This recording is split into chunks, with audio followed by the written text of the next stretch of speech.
Bank overdraft, आपको इसके बारे में कुछ कुछ याद हो तो आप मुझे बताओ।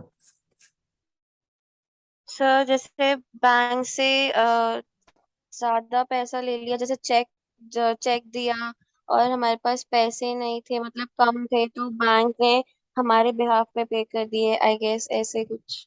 एग्जैक्टली बिल्कुल यही तो है। आपको बैंक जो एक फैसिलिटी प्रोवाइड करता है, बैंक ओवरड्राफ्ट फैसिलिटी।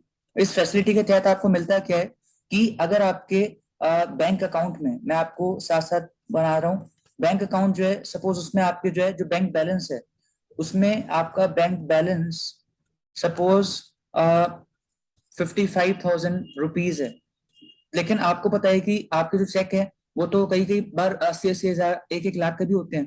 तो आप कई बार क्या करते हो, एक फैसिलिटी लेके रखते हो बैंक से अपने। तो उस फैसिलिटी के तहत क्या होता है कि अगर आप कभी चेक काट दोगे ना 80 हजार, 1 लाख का भी, तो आपने बैंक को बोल रखा है या बैंक ने आपको फैसिलिटी दे रखी है कि आपके बैंक में अगर कम भी पैसे हुए, बैंक बैलेंस कम भी हुआ, तो भी कोई दिक्कत नहीं है, चेक बाउंस नहीं होगा, यानी कि चेक डिसऑनर नहीं होगा। तो चेक डिसऑनर होता है तो कई बार पेनल्टी लगती है और सामने वाले के सामने रेपुटेशन भी खराब होती है।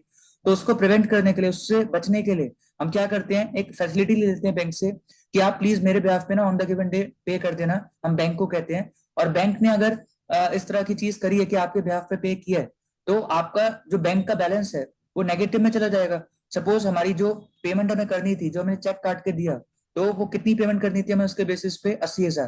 तो कितनी ज्यादा, मतलब जो अमाउंट की जरूरत है जो बैंक हमारे बिहाफ पे पे करेगा, तो 55 तो हमारे पास है, ट्वेंटी फाइव लेकिन थाउजेंड 80,000 की पेमेंट का चेक हमने काटा, तो हमारा हमारे बिहाफ पे बैंक हम पे करेगा उस बंदे को। तो हमारा जो है एक तरह से बैंक ओवरड्राफ्ट दिखेगा।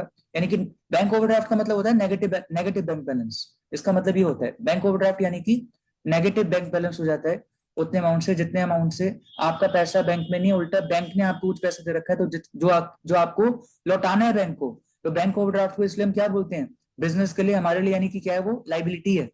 तो और क्योंकि हम कुछ ही टाइम में हमें जो ये वापस करना होता है, तो इसको हम करंट लाइबिलिटी बोलते हैं। करंट लाइबिलिटी यानी कि आज से कुछ ही महीनों में हमें जो है पैसा वापस देना होता है बैंक को। तो नेगेटिव बैंक बैलेंस को हम जो है क्या बोलते हैं, बैंक ओवरड्राफ्ट या करंट लाइबिलिटी। और बस यही है इसका मतलब। तो जब भी बैंक ने हमारे ब्याज पे जब जब पे किया है, जब तक हम उसको चुका नहीं देते, तब तक जो हम बिजनेस इस अमाउंट को जो हमने अभी बैंक को चुकाना है, उसको लाइबिलिटी साइड रिकॉर्ड करता है। किस नाम से, बैंक ओवरड्राफ्ट नाम से, क्योंकि नेगेटिव बैंक बैलेंस है। और पॉजिटिव बैंक बैलेंस होता है तो उसको असेट साइड रिकॉर्ड करता है, बैंक नाम से, कैश एट बैंक नाम से। अगर पॉजिटिव बैंक बैलेंस होता तो असेट होता, नेगेटिव बैंक बैलेंस यानी कि बैंक ओवरड्राफ्ट है तो लाइबिलिटी है। और करंट लाइबिलिटी का मतलब क्या है कि हम ये जो लाइबिलिटी है, ये जनरली आपको सालों साल नहीं मिलते, आपको कुछ महीनों में ही, जनरली 2 महीने 2.5 महीने में ही आपने जो भी पैसा यानी कि ले रखा है बैंक से, वो आपको चुकाना होता है। तो इस तरह की लाइबिलिटी जो आपको जल्दी रीपे करनी है, उसको हम क्या बोलते हैं, करंट लाइबिलिटी। तो आई थिंक इसमें तो खैर कुछ ज्यादा नहीं था और आपको पता भी था इसका एग्जैक्ट मतलब, तो बस मैंने आपको रिवाइज करा दिया।